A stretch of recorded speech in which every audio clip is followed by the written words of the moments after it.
And catch a wife with pastor.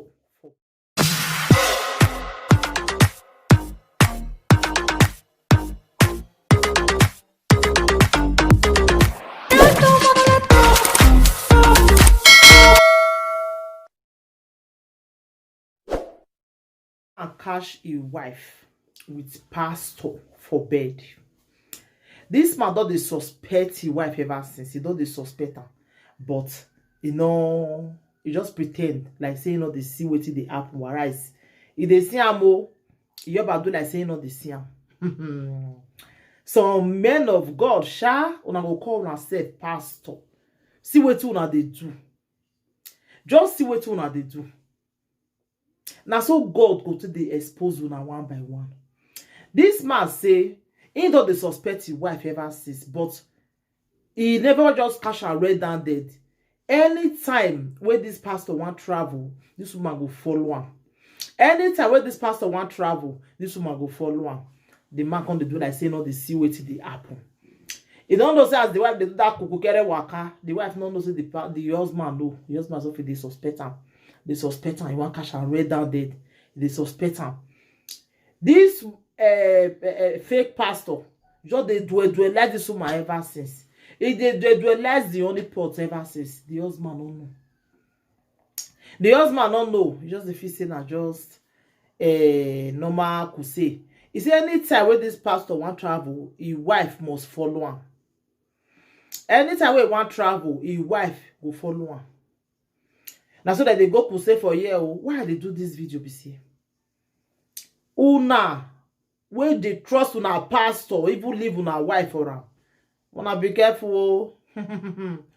All those ones wey pastor, wey God don't call, where they say God called them so. They go dey help una, they jogodo una wife. All those fake one wey be say God not call them, and they by themselves call God. I pity for them. Now so they'll just they dualize their wife for them. All those fake pastor. Wait, be say if they want travel, your wife will say, and so we want go travel, we want go this. No trust them, oh. No trust them. See what happen to this man now. Anytime when this man want travel, his wife go follow him. Now so that they go kuseo. Now so that they go here because the woman, he really carry church put for head. You see all those people will be say before they do anything, God though, Jesus, fear them. All those ones now the highest too. The highest. You know what they say? Something like highest. The highest. Now those one be. This woman carry church put for head like say na the evil day there when they born Jesus Christ. This woman, he carry church put for head. Not know he say he dey jogodo he pastor ever since. His wife no know. His husband no know. He dey jogodo this pastor. One day, you know when Monkey go market, he no go come back. One day, now he come follow this man again. Then they go one travel, then they go one place. So now so they go lodge for hotel, go there in your room, pastor go there in your room. Now the man say, okay, go come.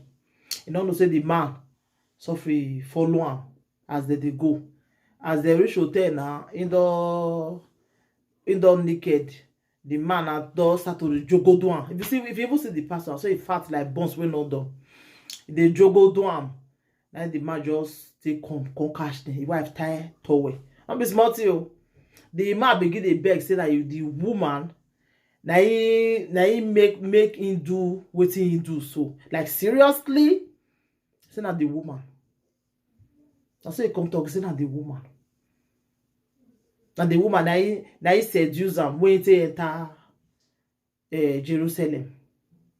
You don't come even reach Israel, you can't just enter the Jerusalem finish. Ew! E only pot before you don't realize that man only pot finish. You don't realize that man wife finish. I don't understand why it be say all those people where they call themselves men of God. Why they always like to carry person wife? Now that part me I not they understand. How many they don't cash where be say the one jogodo person wife? Your guys not they come down our church. Why be so they like all those married women? Me I don't know. I don't really know understand that part. The two they like to they do that thing. The two they like to they carry person wife. Eh? I don't know why they do that thing way. They'll just pass young girls or they find married women when they want carry. Okay, all those young girls who don't church, you know they enter una eye. Why people una they like person wife? Why all those pastors? One when I first talk about that time, I saw you want go sleep with a married woman, they set them up. And they take cash that one too. Why be say that they always they do this thing? All those people where they call themselves men of God. God not go call on now. Just wake up in the morning now. Say God call on. Eh? That's why I talk at that time. Say this offering money one they give them very soon. They go give us God number. What they call up ourselves, they give us the money. Because now fake 9 men they pass. You can imagine when you know say the Bible say against the law. Say to sleep with a married woman. You can't go sleep with a jogodo married woman. Pastor for that matter. Okay, what do you gonna teach people? As in, what do you they preach? What do you they teach people? What do you they teach people this man? You they teach people when they jogodo people wife because I don't see what you now. What you they do? You are gonna tell people when they not doing like seriously? It's not done anywhere now. What you they do?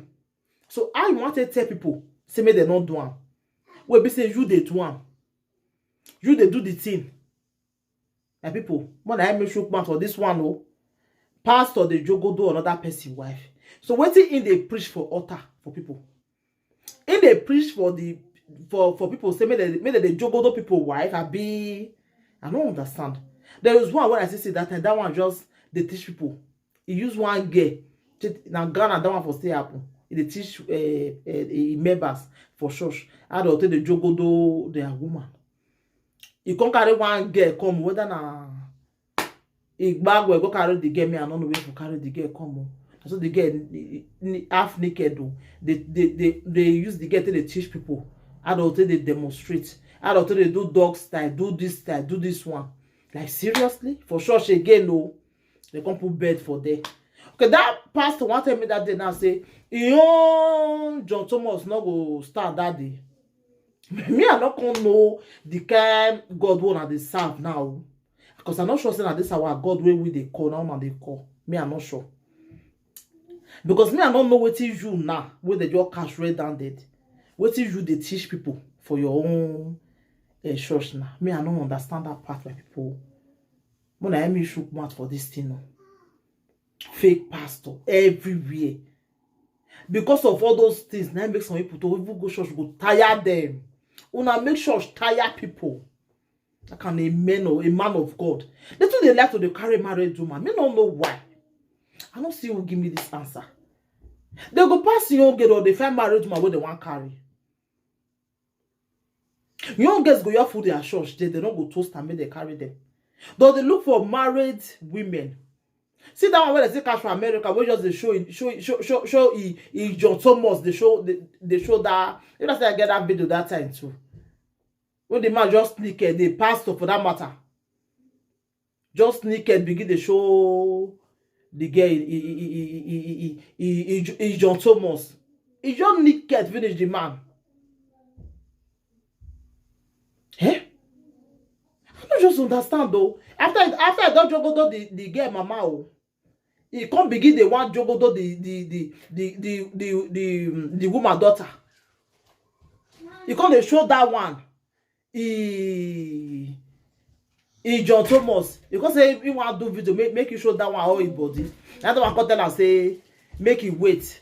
Say make you do the video for me tell her for him. This man can't really the if you see this man. Yeah man, this man just naked finish begin to show the girl. Pastor for that matter oh.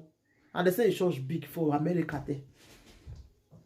As he can't show he John Thomas give the girl can't show his papa. Then papa got said no, say they put the jogo do his wife. Now church they go disgrace that one that time church. Then they go disgrace him, give her every disgrace. Pastor for that matter, my people.